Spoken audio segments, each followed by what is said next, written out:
सम्पूर्णमा नमस्कार। आज चाहिँ हामी यो मार्खु भन्ने ठाउँमा अझ भनौँ विशेष गरी भेडा फार्मको यो डाँडामा छौँ। भेडा चढ्ने ठाउँ हो यो, भेडा चढ्ने ठाउँ हो। यहाँ चाहिँ सबै अब यो संरक्षण गरिरहेको छ। यो चाहिँ भेडाहरू चराउने गर्ने। अब हामी चाहिँ भनौँ न काठमाडौँबाट एकदमै नजिकको यसो रमाइलो गरौँ है, बिदाको बेलामा रिफ्रेस हुँ भन्ने गन्तव्यमा आज आएका छौँ। र यो तिहारको माहौलमा चाहिँ अब सबैजनाको घरमा अब झिलिमिली गरेर हुन्छ, देउसी भैलो खेलेर रमाइलो गर्दै हुनुहुन्छ। हामी चाहिँ हाम्रो नजिकको रहेको पर्यटकीय स्थललाई पनि प्रवर्धन गरौँ, सबैको सामु पुर्याउँ भन्ने हिसाबले चाहिँ बोटिङ गरेर हामी चाहिँ पुरै अब आन्तरिक पर्यटनलाई पनि प्रवर्धन गर्ने हिसाबले आएका छौँ। र सबैजना एकचोटि चाहिँ अवश्य आउनु होला। यति रमाइलो ठाउँ, यति नजिकको ठाउँ चाहिँ बिरलै मात्रै भेटिन्छ है यो काठमाडौँको सहरमा।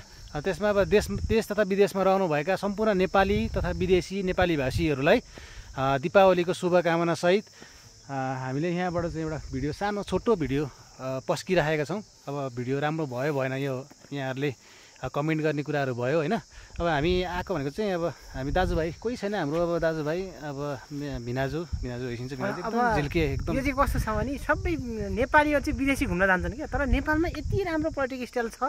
तर यो ठाउँलाई चाहिँ सबैले के गरिरहेछन् अहिलेसम्म भने खासै राम्रो मानिरहेका छन्। तर यो चाहिँ विश्वमै पुर्याउनु पर्ने ठाउँ र सबै पर्यटकहरू यहाँ घुम्न आउनलाई हामी के गर्छौँ भने यसमा स्वागत गर्न चाहन्छौँ, आह्वान पनि गर्छौँ। एउटा सानो हाम्रो तर्फबाट हामीले सकेको एउटा प्रवर्धन पनि गर्न खोजेको, प्रवर्धन है शब्द अलिकति।